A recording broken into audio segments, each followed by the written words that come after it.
मैं कंफ्यूज हो गया वो ऑफलाइन क्लास के चक्कर में, है ना। सच बता रहा हूँ मैं, मेरे को बिल्कुल भी दिमाग में नहीं था कि रोग चतुष्क करवाना है। मतलब 17 चैप्टर हो गया, अच्छी बात है, मुझे तो अच्छी फीलिंग आ रही, क्योंकि ये चैप्टर वैसे ही बहुत बड़ा चलता है। चलो अब हम शुरू करेंगे तो इस खुशी में। वैसे एक बार तो मेरे दिमाग में आया था कि चिकित्सा प्रावृत्ति तो बहुत ऐसे लग रहा है जैसे पुराना हो गया। सही बात। अब आ जाओ अष्टादशो अध्याय। ठीक है, रोग चतुष्क का सेकंड चैप्टर, पहला था केंद्रशीशी, सेकंड है अष्टादशो अध्याय, त्रिशोथी अध्याय में बैठे शाम। शोध के लिखो, चरक ने शोध के कितने भेद? शोध के तीन भेद वाली कितनी व्याधियां? तीन भेद वाली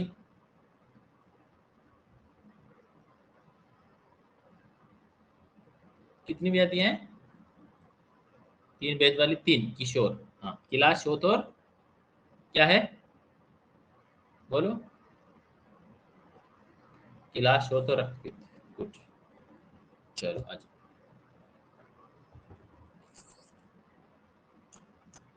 सुश्रुत के 6 लिख लो। शोध के भेद चरक के 3, सुश्रुत के 6 और बागपट के 9 लिख लिए। 3 6 9, चरक, सुश्रुत, बागपट, 3 6 9। अब आ जाओ बहुत मोटे 3 नंबर। त्रय शोथा भवंती वात पित्त श्लेष्म निमित्ता। मतलब वात पित्त और कफ की वजह से या कफ के कारण कितने शोफ हैं? 3। फिर ते मतलब वे, कौन? वे शोफ। फिर कितने प्रकार के? 2 प्रकार के, कौन से? निज और आगंतुक भेद से। निज मतलब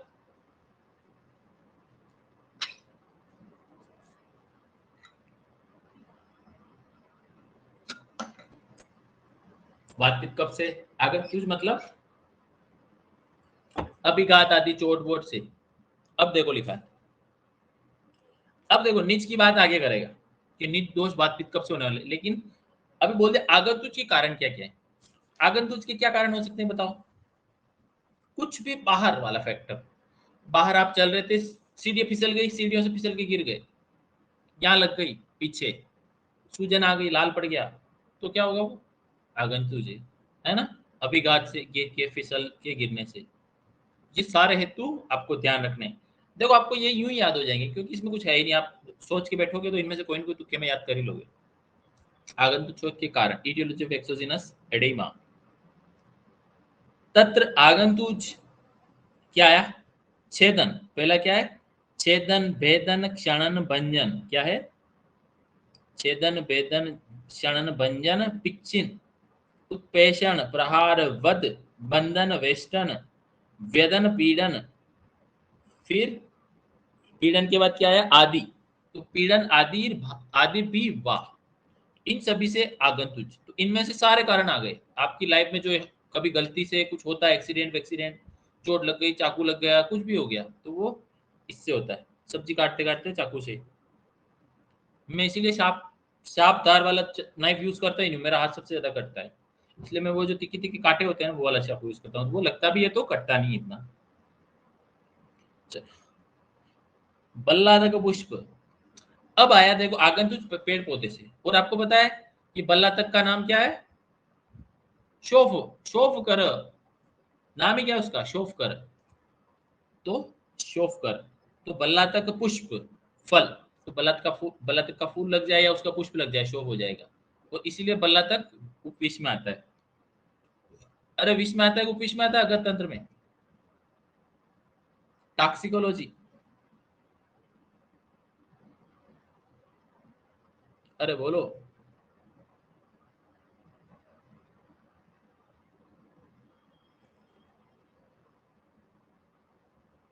एक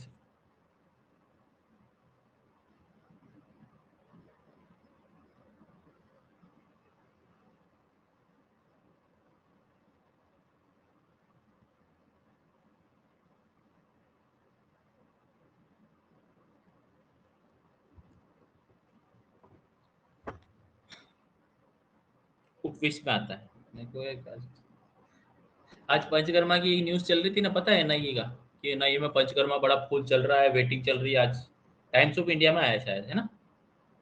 टाइम्स ऑफ इंडिया में आया ना, तो ऐसा कुछ आया था। मैंने सर को मैसेज किया था। चलो बल्लादक पुष्प फल। आत्मगुप्ता क्या होता है? आत्मगुप्ता मतलब, अरे बड़ी फेमस है आत्मगुप्ता। कपिकच्चू, मुकुना प्रूरिएंट या मुकुना प्रूरिटा। इसका इंग्लिश नेम क्या है? काउ एक, काउ एच है ना, मुकुना प्रूरिटा का इंग्लिश नेम है काउ इच, ठीक है ना।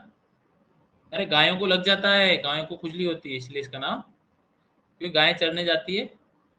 मुकुना प्रूरिटा है, मुकुना प्रूरियंस, ठीक है ना। इंग्लिश नेम इसका काउ इच। क्वेश्चन आएगा टेस्ट में, अगले में, इसमें नहीं, अगले में। तो आत्मगुप्ता। शुक, शुक का मतलब क्या होता है? शुक मतलब क्या होता है? अरे मेरे अभी एम्स में क्वेश्चन आया था, शुक तुंड आया था ना। तुंड का, हाँ, तुंड, तुंड में विष का अधिष्ठान क्या है? आंसर क्या है? शुक, ऐसा आया था। यही था एम्स में क्वेश्चन, विष का। तो शुक, कृमि, बहुत सारे कीड़े होते हैं ना, विषैले कीड़े, बॉडी पे लग जाते हैं। एक तो बाल वाला कीड़ा होता है, आपने देखा है क्या? जिसके बाल ही बाल होते हैं बॉडी पे, अगर वो टच हो जाए तो अपने बाल घुस जाते हैं, फिर वो इचिंग करता है। क्या बोलते हैं? सरिता कहाँ गई? कामरा बोलते हैं ना, कामरा। अपने उधर कामरा बोलते हैं ना। इतना सा लंबा होता है, जो अगर बॉडी पे चले और उसके बाल लग जाए तो बहुत भयंकर इन्फ्लेमेशन हो जाता है। कामरा बोलते हैं ना। लगा नहीं क्या? वो चलता है। तो कृमि, शूक, अहित पत्र मतलब पत्ते, जैसे किसी किसी के भी प्लांट के पत्ते विषैले होते हैं, वो लग जाते हैं। फिर लता, अरे अर्क के पत्ते, एरंड के पत्ते भी लग जाते हैं तो इन्फ्लेमेशन हो जाता है छोटी मोटी इम्यूनिटी वाले लोगों में। फिर गुल्म संस्पर्शनीय मतलब, गुल्म मतलब कोई पेड़ पौधा भी लग गया विषैला। मेरे पास पिछली बार एक केस आया था एमडी में, फर्स्ट एमडी फाइनल ईयर के टाइम आया था। एक ऐसे केस आया था कि एक बंदा खेत पे गया, उसको खेत पे कोई पौधा लग गया, पूरा हाथ इन्फ्लेमेशन हो गया, लाल खून निकलने लग गया, पूरा यहाँ से सिक्रेशन हो गया पस का, पूरे हाथ का। मैंने ये केस बच्चों को बताया हुआ है। ये वाला विष का था, मैंने हिस्ट्री ली तुरंत। हाँ, वो वाला केस था, वो विष वाला केस था, आगंतुक विष का। और वो खतरनाक था क्योंकि उसमें इन्फ्लेमेशन की प्रोसेस भी थी, पर वो विषैला था, इसलिए वो उसको ज्यादा इफेक्ट आया। और उसमें 20 दिन तक एलोपैथी ली, तब वो जाके वो आया था हमारे पास। 3 दिन में सही हो गया था, 7 दिन में तो उसका पूरा इंप्रूवमेंट आ गया था, हील हो गया था। क्योंकि सबसे इंपॉर्टेंट क्या होता है कि आपने डायग्नोस किया, आपने हिस्ट्री ले ली, तो आगंतुक शोफ के हेतु का पता चल गया, विष का पता चल गया, बस। विष और शोफनाशिक चिकित्सा है। और विष की चिकित्सा क्या होती है? हमेशा शीत होती है। और शोफ की चिकित्सा कैसी होती है? पाचन, क्या होती है? तिक्त पाचन, हमेशा ध्यान रखना। शोफ की चिकित्सा में पाचन आगे आएगा, जब मैं शोफ चिकित्सा पढ़ाऊंगा तो वहां आएगा पाचन, ठीक है। लंगन पाचन दोनों चिकित्सा चलेगी। तो गुल्म संस्पृशनेर्वा स्वेदनम, स्वेदन। फिर स्वेदन का मतलब क्या है? कोई विषैला कृमि है, उसका पसीना लग गया, स्वेद। स्वेद आप जब सुश्रुत पढ़ोगे ना, तो वहां पर स्वेद भी विष का अधिष्ठान है, आएगा, ठीक है ना। स्वेद, परिसर्पणा मूत्र, मूत्रेणे वा, या फिर उसके स्किन पर चलने से, या फिर उसके मूत्र से। मूत्र का अधिष्ठान कौन होता है? चूहे में होता है ना। चूहे में शुक्र, मूत्र, पुरीस, ये सभी अधिष्ठान होते हैं विष के। या फिर लूताओं में, अरे लूता में विष के 7 अधिष्ठान होते हैं, लूता में, मकड़ी में। तो मकड़ी कितनी तरह से विष फैला सकती है। फिर सविष प्राणी दंष्टनम, कोई विषैले प्राणी ने दंश कर लिया, काट लिया। जैसे मेरे को एक दिन एक जानवर ने यहाँ काट लिया था, सच बता रहा हूँ, मेरे को वो कुंडो हील होते होते 15 दिन हो गए, अब जाके हील हुआ है। विष जुष्ट व्रण, इस जगह काटा था, इस जगह, मैं फोटो भेजू, ये रहा, ये निशान है, इस जगह काटा था। और मैंने यूं करा, वो मर गया था, उसके बाद थोड़ी देर बाद मर गया था वो, झाड़ू से मारा था मैंने उसको, पर वो इधर अंधेरे में चला गया, गायब हो गया था वो।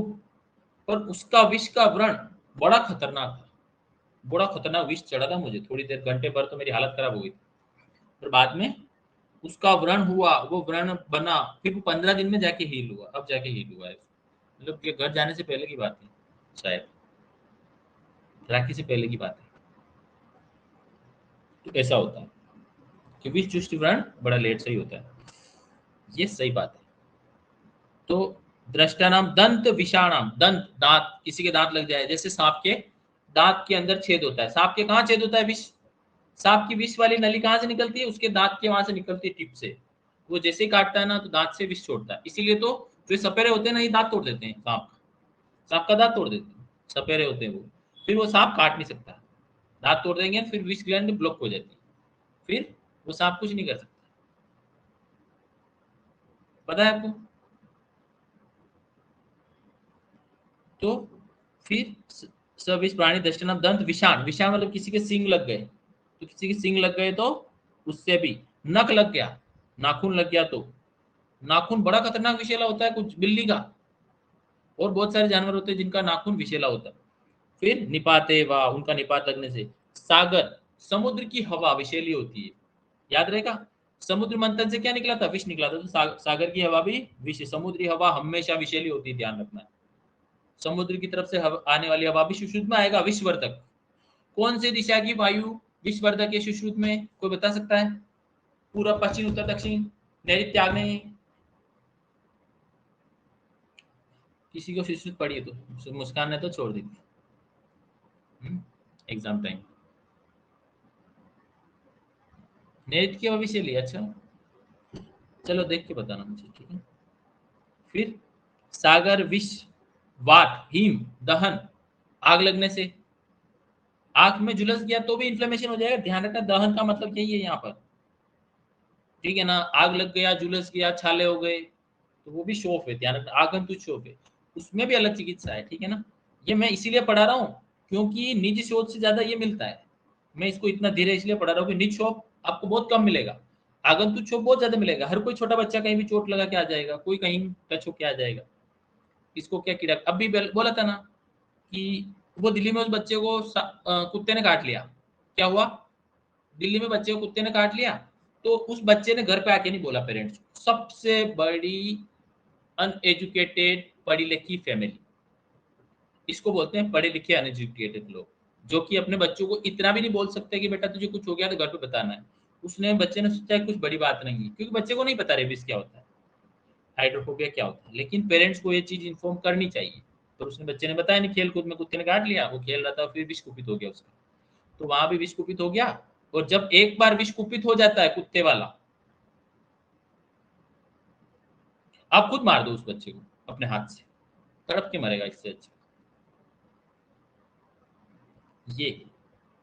तो उस बच्चे को आपको एजुकेटेड करना है, आपके बच्चों को। भाई कहीं कुत्ता, बिल्ली, बंदर, बंदर भी है ना, मैं बहुत बच्चों को बंदर काट चुके हैं। हर किसी को, हर पीजी में तो हर एक साल एक आधे वो काटते ही है। तो वो उस टाइम बंदर काटे, बिल्ली काटे, या फिर जो भी ये जानवर काटे, तो पक्का रेबिस का एंटीडोट लेना है। चाहे कुछ ही हो, आपको पता है कि नहीं होगा, फिर भी लगाना है, कुछ भी फर्क नहीं पड़ा। लेकिन विष कुपित हो गया तो इस दुनिया में कोई भी डॉक्टर आपको नहीं बचा सकता, असाध्य लिखा है आचार्य ने, कोई भी नहीं बचा सकता, नेवर एवर, मतलब पक्का देते। तो कभी भी ध्यान रखना है। और कभी भी लोहे की चोट लग जाए तो टिटनेस लगवाना है, एंटीटीटी लगवाना है, कुछ ही हो जाए भले ही, ध्यान रखना है। आपको लगे कि इसके जंग नहीं है, फिर भी लगाना है, ठीक है। यही अवेयरनेस है, ठीक है। आज की तारीख में टूल से उनका यूज करना है। अब आ जाओ, ये देखो, ये मेरी तरफ से आपको है, तो आप 100 लोगों को बोलना है, आपको आपकी फैमिली में बोलना है ये चीज, कि कभी भी किसी भी बच्चे को एजुकेट करके रखिए कि बाहर कोई भी कुत्ता, बिल्ली, जानवर, कोई भी जानवर काट ले, इन्फॉर्म करे घर वालों को।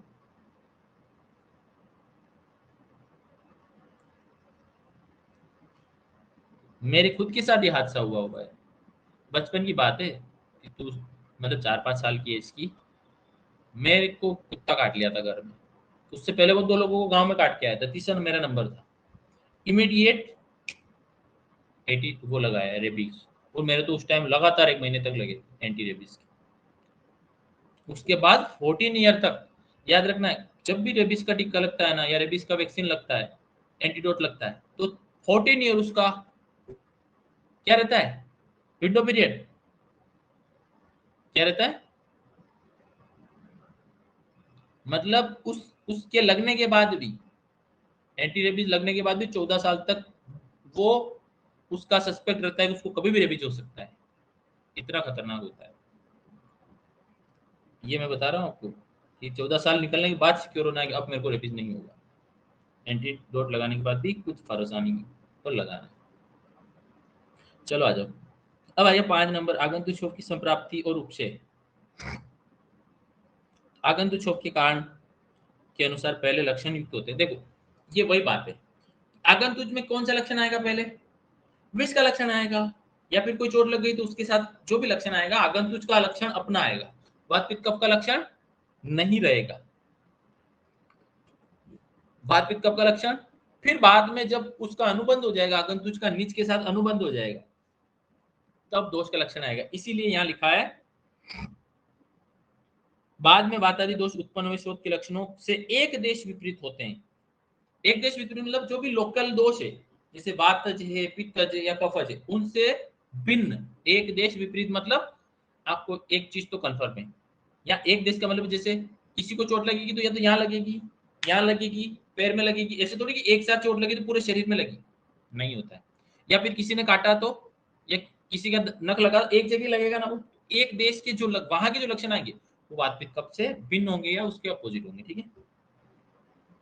तो स्थानिक रूप से भिन्न होते हैं। ये आगंतुक शोध बंधन उपचय बता रहा है, आया था ना। उपचय कैसे मिलेगा, बांधो, बंधन, मंत्र का प्रयोग, मंत्र से भी मंत्र चिकित्सा आएगी। चरक के कितने उपक्रम है इसके, 36 की 24।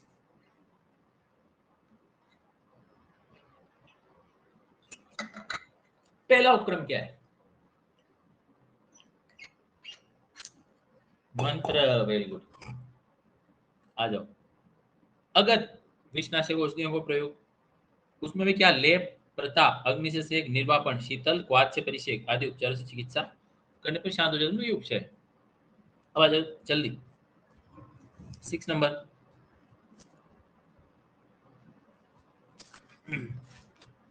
जी देखने तो क्या कराना है आज।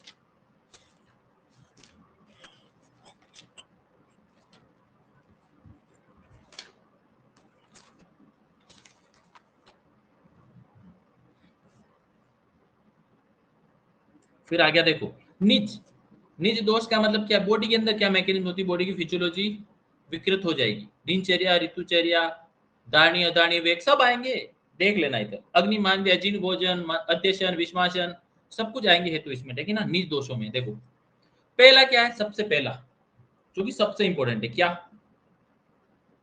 गलत तरीके से स्नेह लेने पर, क्या, सबसे पहला निज शोक में हेतु, आपने गलत तरीके से स्नेह पान कर लिया तो क्या होगा, स्नेह पान से क्या होगा, स्नेह अजीर्ण होगा, स्नेह अजीर्ण से आम बनेगा, आम से क्या होगा, इन्फ्लेमेशन या शोफ होगा, तो वो आम शोफ के साथ जाएगा, समझ गए। तो स्नेहन स्वेदन, फिर स्नेहन स्वेदन वमन अविरेचन आदि पंचकर्म का अयथावत प्रयोग, देखो लिखा स्नेह स्वेद वमन विरेचन, मार्क कर लेना, बोलिए अंडरलाइन कर लेना, स्नेह स्वेद वमन विरेचन आस्थापन अनुवासन शिरो विरेचन नाम अयथावत प्रयोग आया। मिथ्या संशोधन, पहले तो पंचकर्म का सही यूज नहीं किया, फिर मिथ्या संशोधन कर लिया, संशोधन कर्म भी गलत कर लिया। मिथ्या संशोधन का मतलब आपने बोला पेया विले पिया बाबू लेना, वो बोल रहा है नहीं मैं तो आज पनीर टिक्का खाऊंगा, भाई खा तू, आज मैं कचौरी खाऊंगा, आज समोसा खाऊंगा, आज मैं जलेबी फाफड़ा खाऊंगा, खा भाई। या फिर बड़ा पाव खाऊंगा, निकली पूजा बाजार में बड़ा पाव खाई, नहीं खाती, ये युक्ता बोली बड़ा पाव खाऊंगी। अरे मैं खाया था, अभी पुणे गया था एक बार, तो बहुत गंदा होता है बड़ा पाव, गंदा होता है बहुत, पता नहीं कैसे खा लेते हैं, मेरे को बिल्कुल अच्छा नहीं लगा।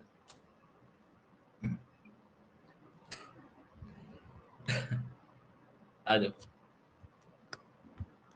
आगे क्या है, फिर छर्दी, देखो छर्दी, अल्सर विसूचिका, ये क्या, अल्सर विसूचिका क्या है, अल्सर विसूचिका किस में आता है, आम दोषों में आता है। तो आम दोष में, तो आम दोष क्या है, एक तरह से शोफी है ना, इन्फ्लामेटरी मार्कर है वो। आम दोष जब शरीर में बढ़ता है तो इन्फ्लेमेशन बढ़ता है, ठीक है ना, मतलब शोफ बढ़ता है। छर्दी, छर्दी क्यों हो रही है, क्योंकि छर्दी में क्या हो रहा है, दोष उत्क्रिया से दोष बाहर आना चाहते हैं आपने वहां। फिर श्वास, कास, अतिसार, शोफ, पांडु, उदर, ज्वर, प्रदर, बगंदर, अर्श के उपद्रव, इन सभी से, मतलब वमन का उपद्रव हो या इन सभी के उपद्रव से, ये जो भी व्याधि है इन सभी के उपद्रव स्वरूप क्या उत्पन्न होगा? शोफ उत्पन्न होगा। कौन सा? निज दोष, वात पित्त कफ से उत्पन्न होने वाला शोफ होगा। आपने देखा इनिशियली किसी का बीपी होता है, देखो मैं उदाहरण दूं, इनिशियली किसी को बीपी होता है, बॉडी में कहीं भी सूजन नहीं होती है, स्वेलिंग नहीं होती, जैसे जैसे उसका बीपी बढ़ता जाता है, किडनी का मैनिफेस्टेशन आता है या और किसी भी दूसरी डिजीज का या कॉम्प्लिकेशन का मैनिफेस्टेशन है, स्वेलिंग स्टार्ट हो जाती है बॉडी में। इस तरह से कार्डियक प्रॉब्लम, तो शुरुआत में कार्डियक प्रॉब्लम में ऐसा कुछ नहीं आता, लेकिन धीरे धीरे धीरे कार्डियक प्रॉब्लम के बाद भी इन्फ्लेमेशन शो हो जाती है। ऐसी कोई व्याधि जैसे पांडु है, इनिशियली नहीं होता है, बाद में शोफ हो जाता है। कामला में भी यही होता है, उदर में भी यही होता है। ऐसे बहुत सारी डिजीज में बाद में उपद्रव स्वरूप शोथ आता है, ठीक है ना। और मैंने यही बताया था, एक व्याधि, एक नाम, जैसे शोफ है, तो शोफ कितनी तरह से आ सकता है? पूर्व रूप के फॉर्म में आ सकता है, लक्षण की फॉर्म में आ सकता है, उपद्रव की फॉर्म में आ सकता है, या फिर फुल एक इंडिपेंडेंट डिजीज हो सकती है। इस चार चार फॉर्म में शोफ हो सकता है, समझ गए। आपको आइडेंटिफाई करना है कि वो किस फॉर्म में चल रहा है। अगर वो पूर्व रूप में है तो प्रधान व्याधि को ट्रीट करो, उपद्रव है तो उपद्रव किसका है उसको ट्रीट करो, और खुद शोफ है तो शोफ को ट्रीट करो, और लक्षण है तो लक्षण के हिसाब से हेतु को ट्रीट करो, समझ गए। मैंने चारों ट्रीटमेंट बता दी आपको, अब आपको समझना है कि क्या करना है, ठीक है। अगर नहीं समझ में आया तो पूछ लेना, ये चीज बिल्कुल भी लाइफ में आगे लेके मत जाना प्रॉब्लम बना के, वरना बहुत प्रॉब्लम आएगी आपको, क्योंकि ये हर पेशेंट के अंदर संप्राप्ति में मिलता है। इसलिए सर्दी, अल्सर, किसी का श्वास का अतिसार, शोष, पांडु, ज्वरो, ज्वर रोगो, उदर जर, प्रदर, भग, भगंदर, अश्व विकारात, अति कर्षणेवा, इनसे कर्षित, अब इनसे कर्षित हो गया है। रिकॉर्डिंग सुन लेना, मैं भूल जाता हूँ मैं क्या बोला था, ठीक है। मैं मैंने बोला एक व्याधि, कोई भी नाम, जैसे जैसे शोफ है, तो शोफ कहीं किसी जगह आपको पूर्ण रूप में मिलेगा, किसी जगह लक्षण में मिलेगा किसी व्याधि के, किसी जगह एक स्वतंत्र व्याधि मिलेगी, और किसी जगह किसी का उपद्रव मिलेगा, समझ गए। तो ये चार जगह मिलेगा, इनका ट्रीटमेंट भी अलग अलग तरीके से होगा। उपद्रव है तो प्रधान की चिकित्सा आपसे शमन हो जाएगा, और शोफ खुद है तो शोथ की चिकित्सा करोगे, व्याधि विपरीत और हेतु विपरीत।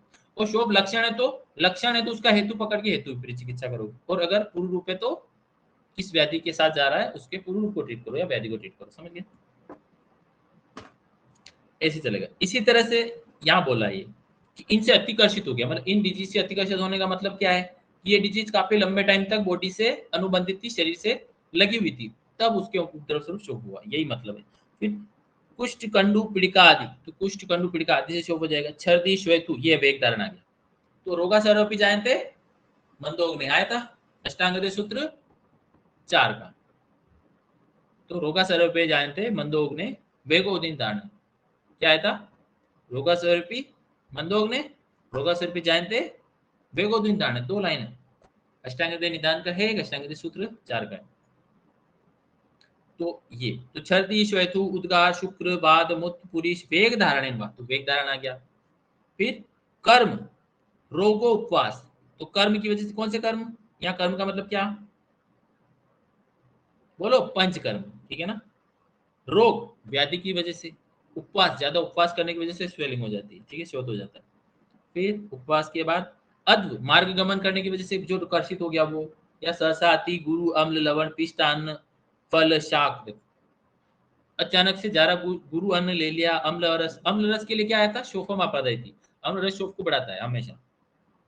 पिष्टान, फल, इसीलिए सबसे इंपॉर्टेंट है किसी भी पेशेंट को ट्रीट करो, आपको मैं आज एक एडवाइस देता हूँ, इसमें जो भी चीजें बताई ना, डाइट वाली, आहार वाली हेतु और विहार वाली हेतु, पेशेंट को बिल्कुल आपको एजुकेट करना है। कभी भी किसी भी डिजीज का ट्रीटमेंट करो कि उसको फ्रूट नहीं खाना है, कुछ बोलते हैं ना पेशेंट, क्या तो डॉक्टर साहब ने खाने के लिए मना किया, ये नहीं खाना, बना वो फ्रूट खाता है, दबा के फ्रूट खाता है। और फ्रूट तो वैसे ही क्या होता है, कच्चा होता है ना, फल, फल पे अग्नि का संयोग तो नहीं होता है। तो फल एक तो गुरु होता है, फिर कच्चा होता है, और एक मंद होता है, मंद गुण वाला होता है, क्योंकि उसमें लघुता नहीं आती, तो गुरु होता है। फिर शीत होता है, ऊपर से शीत भी होता है, गुरु भी होता है, तो वो सभी कारणों से व्याधि को बढ़ाता है। और सबसे बड़ी बेवकूफी आज की तारीख में बताता हूँ, नारियल पानी, the biggest silly mistake of patient. नारियल पानी, दो दो तीन तीन नारियल चपेटेगा दिन में, और घर वाले भी बाई गॉड, घर वाले भी बाई गॉड ऐसे नारियल लाते ना उसके लिए जैसे कि जिंदगी में कभी उन्होंने, मतलब क्या मेंटेलिटी नारियल पानी देने से, बिल्कुल गलत है। नारियल पानी केवल एक कंडीशन में देना है, जब पित्त की कंडीशन हो और वो भी निराम अवस्था हो, बस। और कोई कंडीशन नहीं है जब नारियल पानी देना है। निराम पित्त के अंदर देना है, साम पित्त में भी नहीं देना है। दिस इज, इसलिए फल, शाक, कोई शाक मतलब कोई भी कच्ची सब्जी, जैसे सलाद खा लिया, खीरा, टमाटर, गाजर, चुकंदर, ये सब भी किसी भी हालत में नहीं खाना। इवन अगर सलाद भी एडवाइस कर लिया ना पेशेंट ने, खत्म है, आपका आयुर्वेदिक का ट्रीटमेंट काम नहीं करेगा, क्योंकि सलाद भी शीत, कुरु, मधुर, पिछिल, मंद और पचने में बड़ा भारी होता है। कुछ लोग बोलते हैं ना, ये एलोपैथी वाले डॉक्टर एडवाइस करते हैं, आप है ना खाने से पहले बहुत सारा सलाद खा लो, आपका खाना बहुत अच्छे से पचेगा। बिल्कुल बिगेस्ट सिली है ये। अति अति योग भी करना है तो नहीं खाना है, ठीक है। पर ये चीज आप जब तक खुद इंप्लीमेंट नहीं करोगे, चीजों को बहुत साइंटिफिकली नहीं समझोगे ना, कोई मतलब नहीं, ठीक है।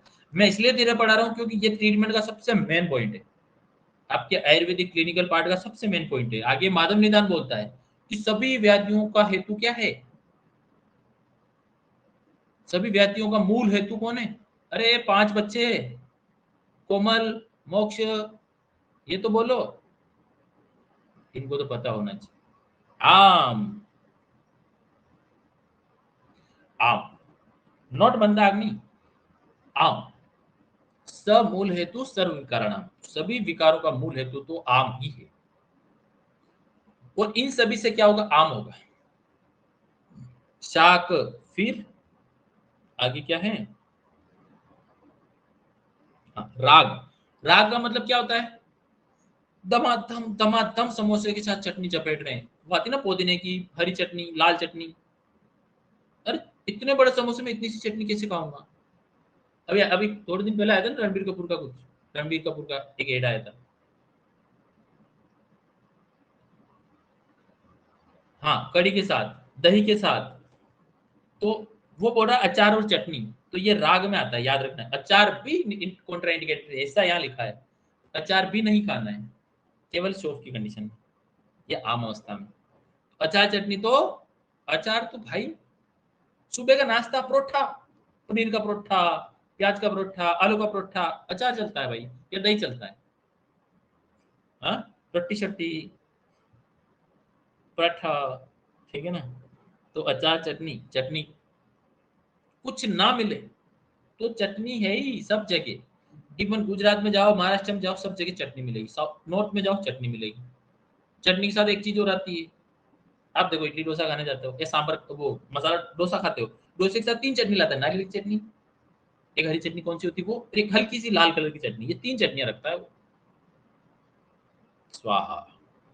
तो चटनी नहीं। दही, साफ लिखा है, दही बिल्कुल नहीं। और हरी तक, हरी तक में क्या आता है?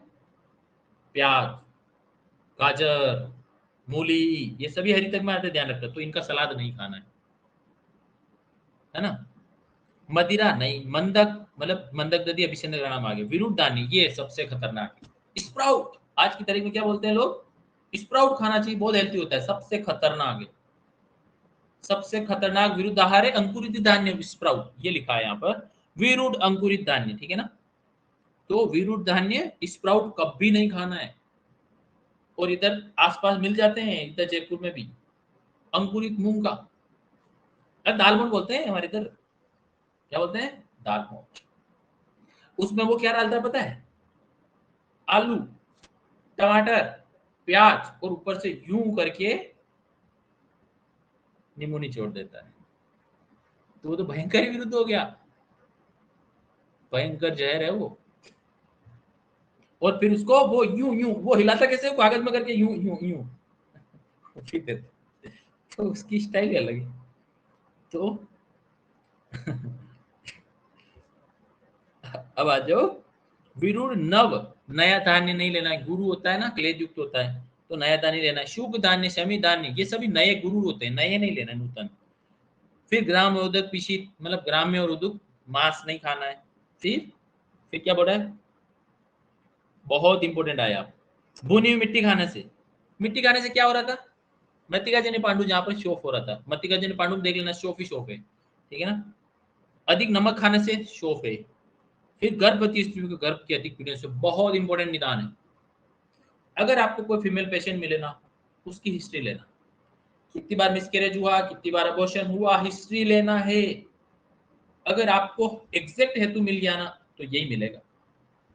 या कोई प्रेग्नेंट लेडी, या प्रेग्नेंट क्या, प्रेगनेंसी के बाद साल भर बाद आई कि मेरे को जोड़ों में दर्द है, मुझे बुखार रहता है, मुझे ये रहता है, मेरा खाना नहीं पचता है, बहुत सारी कॉम्प्लिकेशन लेके आई, पक्का हिस्ट्री लेना उसको।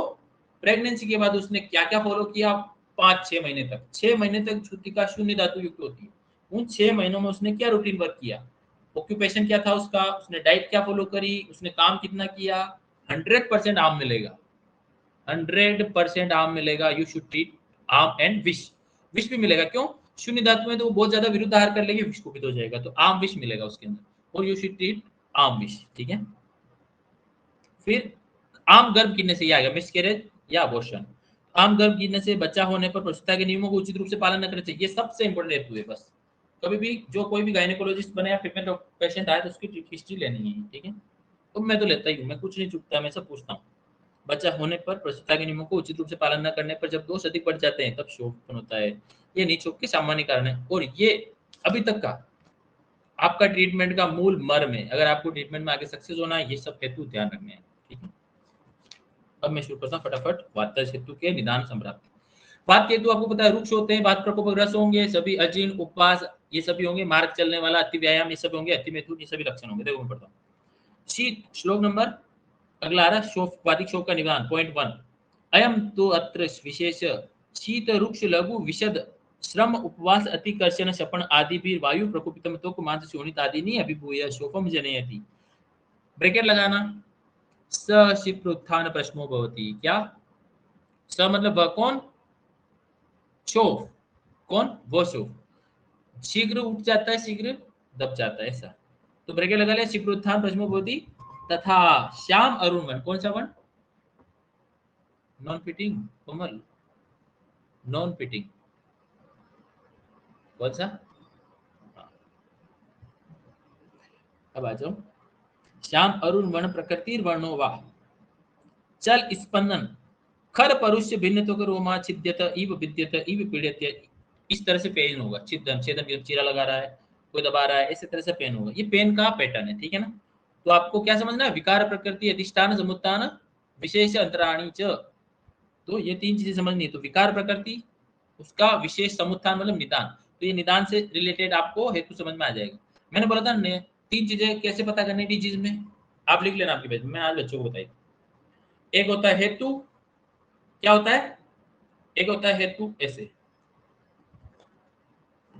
नहीं बता देगा,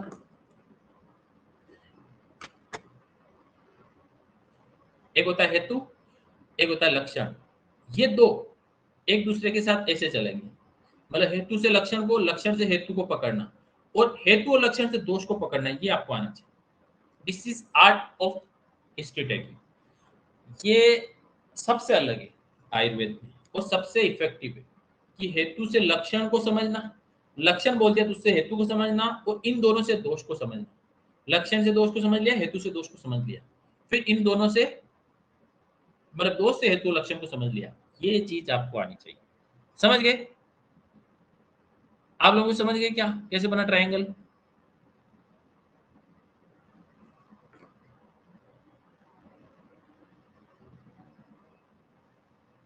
जिसको नहीं आया पूछो, आया कि सबको, यार बोलते भी नहीं है, क्या कितने ढीठ है सब। चलो, मैं तो पढ़ मेरे को क्या जा रहा है, मैं तो आगे बढ़ जाऊंगा बिना बताए फिर। और जब तक आप में से कोई पूछेगा नहीं, मैं नहीं बताने वाला, ये तो मैं सामने से बता रहा हूँ, वरना पूछने पे बताया जाता है ये, विदाउट आस्किंग नथिंग। तथा श्याम अरुण वर्णम प्रकृति वर्ण, क्वेश्चन आएगा, आचार्य चरक के अनुसार किस शोभ में त्वचा के प्राकृतिक वर्ण का शोभ होता है, बताओ। प्राकृतिक वर्ण मतलब त्वचा जैसा वर्ण, कौन से शोभ में होगा,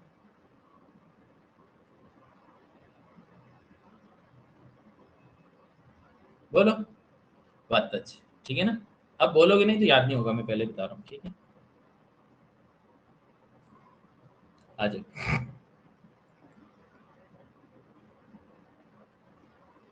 चल स्पंदन खर परुष भिन्न त्वक रोमा छिद्यत इव विद्यत इव पीड्यत इव सूचि भी तुद्यते पिपलिकार भी, ब्रैकेट लगाना। सूचि भी रीव तुद्यते पिपलिका भी रीव, इसको ब्रैकेट लगाना बस।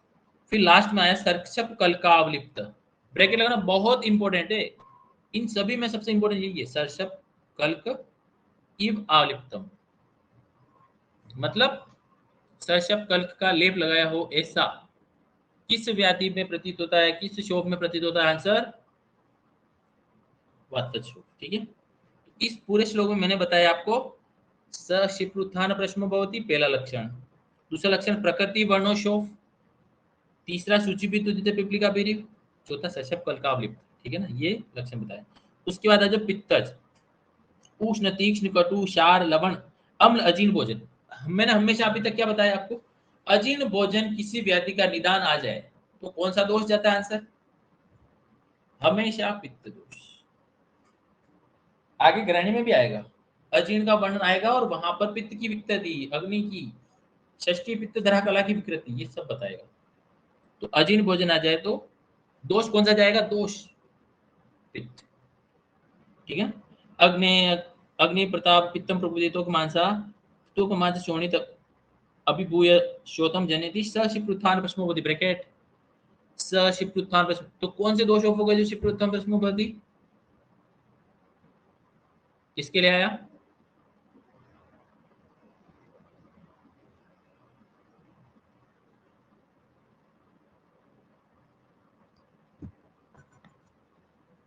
वात। अब आ जाओ, कृष्ण पीत नील ताम्र, ये कलर आ गए अलग अलग, तो पित्त के साथ। फिर उष्ण मृदु कपिल ताम्र रोमा, तो कपिल ताम्र रोमा ब्रैकेट लगाना। फिर उष्यते दुष्यते धूप्यते उष्मायते शुद्धते क्लिद्यते, ये सभी। न च स्पर्श उष्णम, उष्ण स्पर्श को बिल्कुल टॉलरेट नहीं करेगा, थोड़ी सी गर्मी होगी भाग जाएगा। पित्तज च सुषुयते, तो ये उष्ण स्पर्श को बिल्कुल भी सहन नहीं कर सकता या अच्छा नहीं लगेगा, उसको सुहाना नहीं लगेगा। इति पित्त शोभ, ये पित्त शोभ। कफ शोभ गुरु मधुर शीत स्निग्धेर अति स्वप्न, ज्यादा नींद लेने से भी कफ शोभ हो जाता है। व्यायाम आदि पिष्ट श्लेष्मा प्रकुपित त्वक मांस शोणित आदि भी अभिभूय शोतम जनेति, पहली लाइन तो यही है, हर एक दोष का हेतु ये मांस शोणित आदि में अभिभूय होगा, ये होगा। स कृच्छ उत्थान प्रश्न बोधि, ब्रैकेट लगाना। कृच्छ उत्थान प्रश्न, देरी से उठेगा, देरी से शांत होगा, यही है, देरी से आएगा देरी से जाएगा।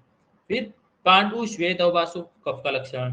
गुरु स्निग्ध, अरे मैं आपको आत्मरूप पता है ना, बात के आत्मरूप, पित्त के आत्मरूप, कफ के आत्मरूप, ये वही आएगा। तो लक्षण स्थिर स्त्यान, स्त्यान किसका लक्षण है? आविलस तंतुल स्त्यान गंड देशे अवतिष्ठते सामो बलासु कृतितो शुद्ध उद्गार विगात कृत, साम कफ, याद है क्या? साम बात पित्त कफ की श्लोक, वायु सामो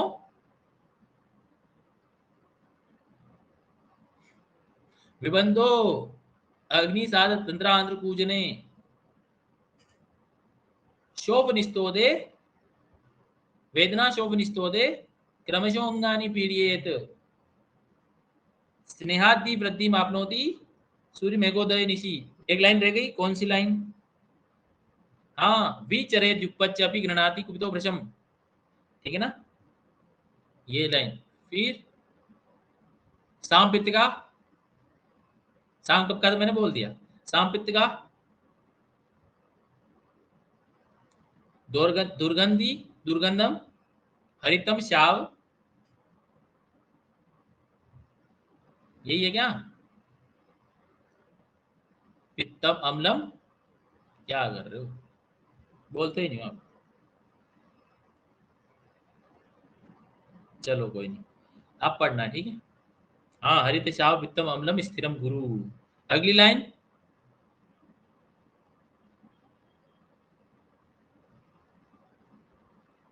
अम्लिका कंठ दाह, पिपासा नहीं है, हाँ हरित दाह करो, ठीक है। अब आ जाओ, चलो, मैंने तीनों सामवाद पित्त कफ के लक्षण बोले। अब किसी को पता नहीं कहाँ है तो मैं बता दूं कहाँ है। रेफरेंस माधव निदान में है, फर्स्ट चैप्टर में टीका में, मधुकोश टीका में तीनों श्लोक है। क्योंकि मैंने इनको स्पेशली बोला, आप बोलोगे तो मैं अभी भेज दूंगा ग्रुप में, ठीक है ना। भेजो, जिसको चाहिए मुझे बोलेगा, मैं ग्रुप में भेजूंगा, वरना नहीं भेजूंगा। जो बोलेगा भेज दूंगा, कोई एक दो बोलेंगे तो भेज दूंगा, ठीक है। हाँ,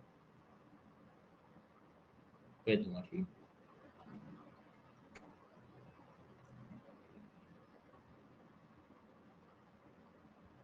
चलो अच्छा, आप याद करोगे तो मतलब है मेरे भेजने के। आप में से कोई याद ही नहीं करता है, सबसे बड़ा मुझे बुरा लगता है। मैं इतनी मेहनत से कोई बहुत इंपॉर्टेंट चीज आपको बताता हूँ, आप उसको बिल्कुल कचरे के भाव भेज देते हो, है ना। कचरे के भाव में उसकी वैल्यू होती है, और बहुत बुरा लगता है। क्योंकि आपको कोई अगर फ्री में पढ़ा देना और फ्री में कोई नॉलेज दे देना, तो मेरे को पता है आयुर्वेद में बिजनेस चल रहा है आजकल, सेमिनार के 3,000 रजिस्ट्रेशन के, और वो 2 घंटे में क्या बोल के जाएगा ना, आपको हवा भी नहीं लगेगी।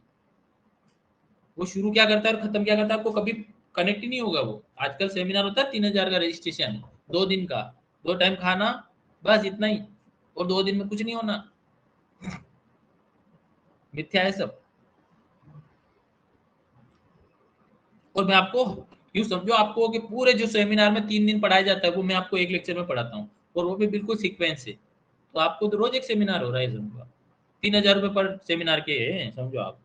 तो आपको कितनी ज्यादा वैल्यू मिल रही है, आप उसको कभी सोच नहीं सकते। लेकिन जिस दिन आप पेशेंट देखोगे, आपको डायग्नोसिस आएगा, ट्रीटमेंट आएगा, तब आपको पता चलेगा। काल से क्या लगता है हमेशा? फल। तो काल के प्रभाव से ही फल लगेगा और फल मिलेगा। आप बोलोगे अभी आंवले इतने इतने से आ रहे, खा के या तोड़ के च्यवनप्राश बना दूं, नहीं हो सकता। तो वो फल तो काल के प्रभाव से ही मिलेगा आपको। सकृत्य उत्थान प्रश्नो भवति, पांडु श्वेत अवभासो गुरु स्निग्धम श्लक्ष्ण स्थिरस्त्यान शुक्ल अग्र रोमा स्पष्ट उष्ण सहचेति। स्पष्ट में उष्ण को वो सहन करेगा, अच्छा लगेगा उसको, गरम गरम, हाँ हाँ, और करो, है ना। तो ये, अब आ जाओ आगे। श्लोक नंबर कौन सा है यार, ये जो भी है अगला, वाती शोक का लक्षण, ठीक है ना। भवंती छात्र करके आ रहा है ना। अरे अभी देखो, अभी जो भी श्लोक आ रहे थे किस में आ रहे थे? अरे गद्य में आ रहे थे ना, ये गद्य में चल रहे हैं सारे, 3-3 लाइन 4-4 लाइन के। अब आ रहे पद्य में, भवंती छात्र करके देखा तो पद्य में पदात्मक, पदम पादम श्लोकम का उस फॉर्म में आएगा, ठीक है। तो शून्य शूयन्ते यस्य गात्राणि स्वपन्ति रुजन्ति मागमत्कना पीड़ितोन्नमति आशु वाद शोकम तमादिशेत।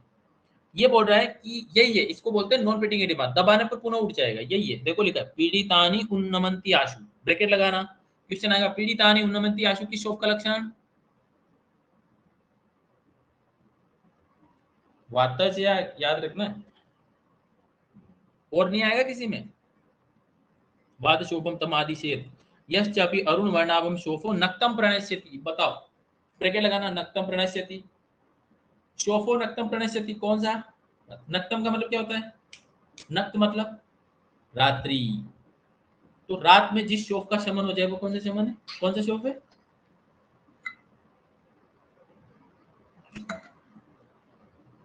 वात से। अब आ जाओ, स्नेहो उष्ण मर्दनाभ्याम, स्नेहन किया, उष्ण मर्दन किया, या उष्णता का कराया, च प्रणश्येत, तो उससे शांत हो जाएगा, ठीक है ना। स च वातिक। लेकिन ये वातिक केवल शुद्ध वातिक है, आम बात या साम दोषों से उत्पन्न शोफ नहीं है, ध्यान रखना है। अगर साम दोष से होगा तो वहां क्या आएगा? स्नेहादीन वृद्धि मापनोति, स्नेह आदि से अनुपचय होगा। लेकिन यहाँ पर उपचय हो रहा है, इसका मतलब ये केवल शुद्ध वातिक शोफ है, ठीक है ना। मैंने डिफरेंशिएट कर दिया है, आपको पहले पड़ जाए तो ठीक है, समझ आ गया।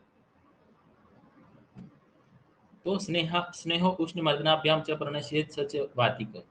फिर पित्तज, क्या करेगा? देखो प्यास लगेगी, बुखार आएगा, ये होगा वो। सच पिपासा ज्वरार्थ, पिपासा और ज्वर होगा। फिर दू दू दूयते अथ विदयते, तो क्या बोल रहा है वो? दूयते विदयते, जलन होगी, दाह होगा, स्विद्यते स्वेदन होगा, पसीना आएगा। फिर क्लिदते, शरीर में क्लेद होगा, चिप चिप चिप चिप करेगा वो, ठीक है ना। गंदी सच पेतम, दुर्गंध आएगी उसकी बॉडी से, ठीक है ना, पित्त की। पेतम श्वेतु स्मृत, स पित्त नेत्र वक्तम, उसका मुख, नाक, मुख आंख सभी पीले पीले हो जाएंगे, नाखून, त्वचा। ये ब्रैकेट लगाना, यहाँ ब्रैकेट लगाना, पूर्व मध्याय प्रसूते, याद रहेगा।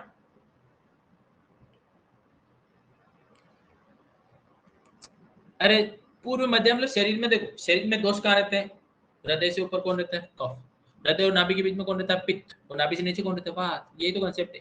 तो बड़ा शरीर के मध्य में सूजन रहेगी, स्वेलिंग कहाँ रहेगी, उसके लक्षण कहाँ आएंगे? शरीर के मध्य में। इसलिए लिखा है ना पूर्व मध्याय प्रसूते। समझ गए क्या? मध्य शरीर में उत्पन्न होगा वो। तो पित्त का है टिपिकली, क्योंकि वो पित्त का स्थान है उधर। अब आ तनु तकम च अतिसारी, उसकी त्वचा बिल्कुल पतली रहेगी, थिन। अतिसारी, उसको बार बार लूज मोशन लगेगा, समझ जाना, अतिसार पित्त का। फिर जब पित्त शोफ से उच्चते, अब जब वाति, श्लोक नंबर 13-14 क्या बोला? शीत सख्त गति। सख्त मतलब लिखो रुक रुक कर, क्या है सख्त मतलब? क्या होता है? लिखो सख्त मतलब रुक रुक कर, असख्त मतलब लगातार। ये दो वर्ड लिख लो, आपको कभी कंफ्यूज करेंगे लाइफ में आगे। सख्त गति, असख्त गति, लिख लिया? सख्त मतलब रुक रुक कर, असख्त मतलब लगातार, ठीक है ना? गति यस्तु कंडुमान, कंडु लक्षण कफ का, पांडुरेव कफ का, निपीड़ितो च उन्नमति, ए सॉरी निपीड़ितो न उन्नमति। क्या बोल रहा है वो? कि दबाने पर दब जाएगा और उठेगा नहीं, इसको बोलते कोमल क्या? पेटिंग एडिमा, ठीक है।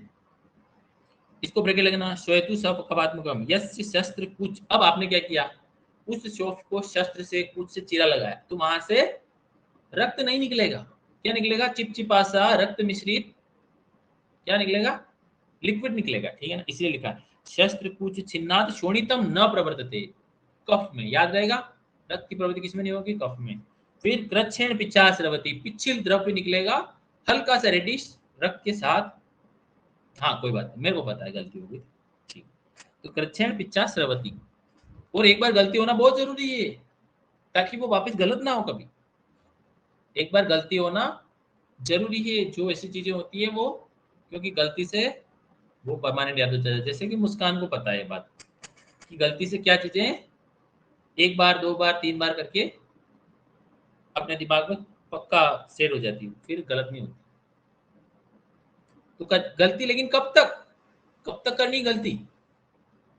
फाइनल एग्जाम से पहले करनी है। आप बोलोगे मैं तो सारी गलती एक साल की एग्जाम में ही करूंगी, बहुत सारे उदाहरण है मेरे सामने कि जो लोग गलतियां 2 साल तक करी, 3 साल तक करी, 1 साल, 4 साल गलती करने वाले स्टूडेंट को भी मैंने अभी क्लास से हटाया है।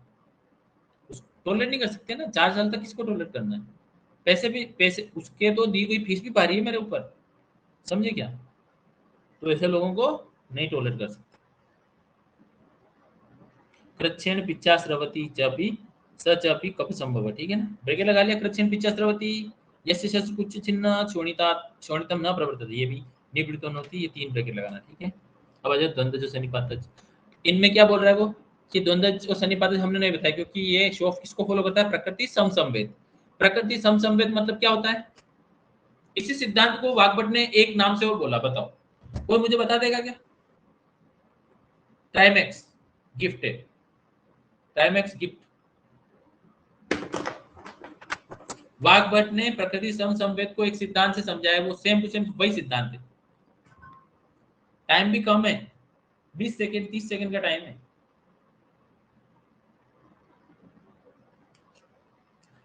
प्रकृति समसंवेद का मतलब है कारण के अनुसार कार्य होना।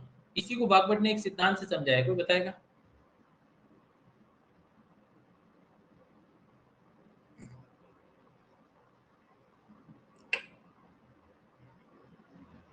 नहीं,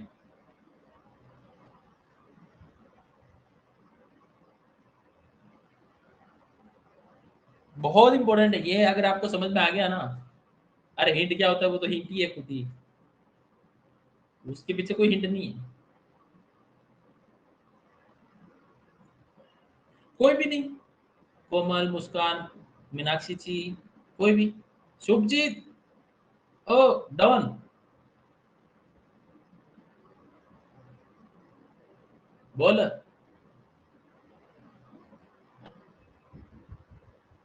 उसको बोला है बागपत ने सामान्य प्रत्यारोप और विचित्र प्रत्यारोप। क्या बोला? अरे वो ही है, ठीक। तो वो सिद्धांत ही है जो सब प्रकृति समसंवेद और विकृति विषय संवेद को फॉलो करता है, ठीक है।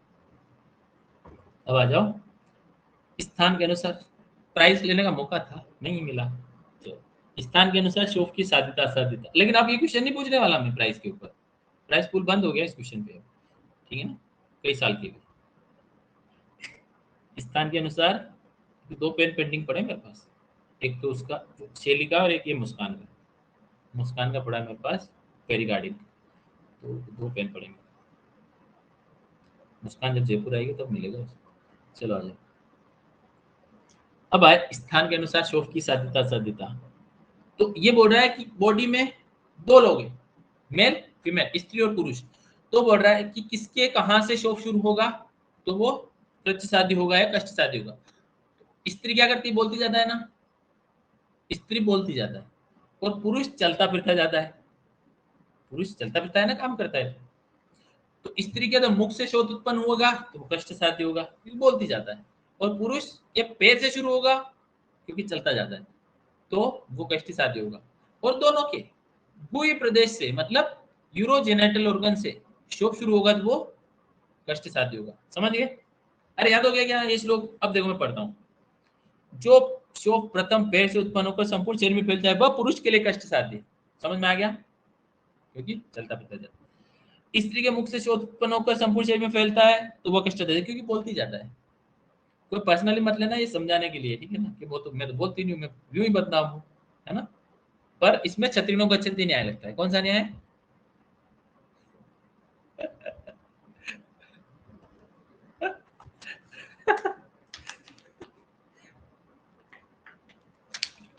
एक दो के लिए ऐसे थोड़ी बोलूंगा कि मैं, कि वो नहीं बोलती है।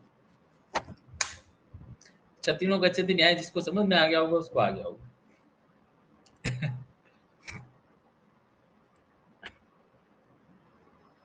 स्त्री और पुरुष दोनों के गुही स्थान गुदा योनि मूत्रेंद्र से उत्पन्न होकर संपूर्ण शरीर में फैले तो वह शोथ अधिक अधिकारी होता है, कष्टकारी होता है। इसीलिए स्त्री या पुरुष के किसी प्रकार के शोथ के सारे उपद्रव हो तो वह कष्टकारी। अब आया कि ये बोल रहा है कि स्त्री और पुरुष दोनों में शोफ के सारे उपद्रव हो। कितने? टोटल 7 है। कितने शोफ के? कितने उपद्रव? अरे यही तो बोलेगा सबसे इंपॉर्टेंट आज का। तो शोफ के कितने उपद्रव? 7 उपद्रव। देखो ये श्लोक आपको याद करना है, क्वेश्चन 100% आएगा टेस्ट में। पहला है छर्दी, उल्टियां हो रही है, बार बार उल्टी हो रही, पक्का एक शोफ है, इन्फ्लेमेटरी प्रोसेस है, डायग्नोस करना है। छर्दी। और उधर देखो पिछले पेज पे, नीच शोफ के हेतु में देखो, नीच शोफ के हेतु में देखो, पहला क्या है? पंचकर्म के बाद क्या है? छर्दी, है ना। अरे पंचकर्म व्यापक के बाद पहला क्या है? छर्दी। फिर अल्सर विसूचिका है तो छर्दी उधर। फिर श्वास, तो श्वास का होना किसी पेशेंट में, जैसे कोविड में क्या हो रहा था, देखो पहले फीवर आया, पहले फीवर आया ना, पहले पहले दिन से ऑक्सीजन सेचुरेशन कम नहीं होता है कोविड में। पहले फीवर आया, फिर पेशेंट ने और हेतु का सेवन किया और अग्निमान हुआ, फिर क्या हुआ? SpO2 लेवल कम होने लग गया, तो श्वास, है ना, शोक का उपद्रव। अरुचि, खाना खाने की तो इच्छा ही नहीं है बिल्कुल, कोविड में था सब। अरुचि, तृष्णा, तृष्णा क्यों? क्योंकि उस शोफ के साथ क्या जा रहा है? आमय तृष्णा जा रही है, ठीक है ना, तो वो आमय तृष्णा तृष्णा। ज्वरो अतिसार एवं ज्वर 100% मिलेगा, तो शोफ का उपद्रव ज्वर है। तो आपको क्या करना है वहां पर? अच्छा, किसी व्यक्ति में शोफ का उपद्रव ज्वर है, क्या चिकित्सा करोगे? एक शब्द में आंसर है बस। चिकित्सा सिद्धांत, प्रिंसिपल, प्रिंसिपल, हाँ थोड़ा सा और, मोक्ष इसके आगे एक वर्ड और लगेगा, लंघन पाचन। अब समझ में आ गया?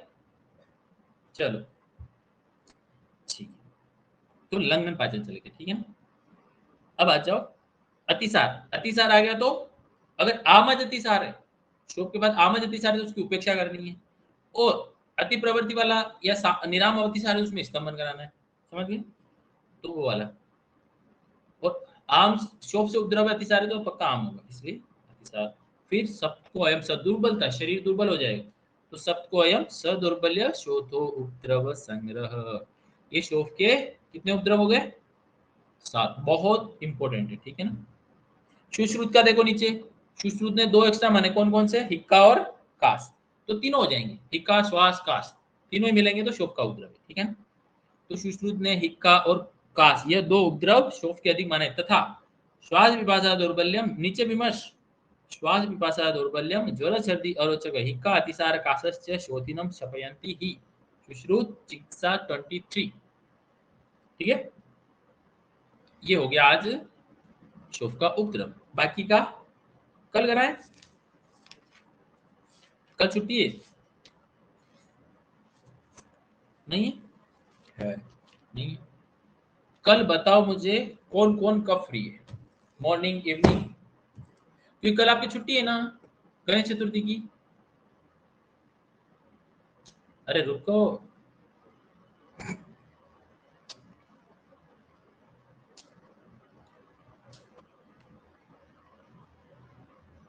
किसके नहीं है? इंटर्न वालों के नहीं है, चलो फरहीन रमन मुस्कान ठीक है, और किसके हैं?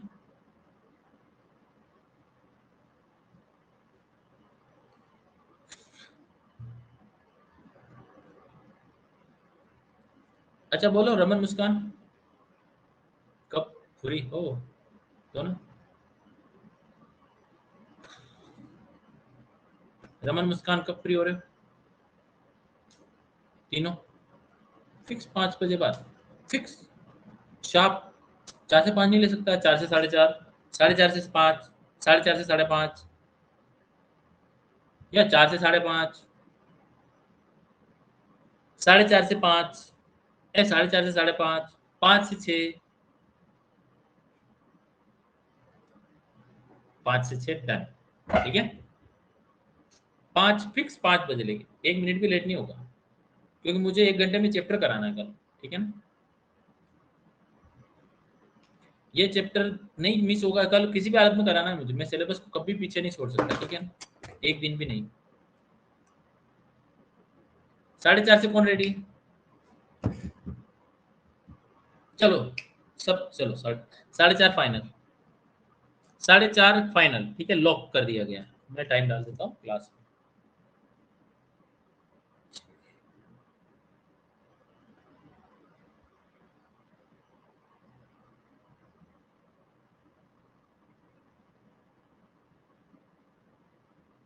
वन सेकंड,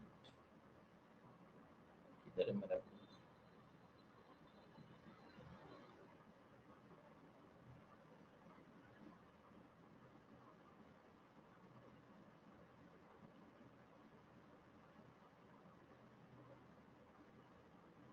ठीक है,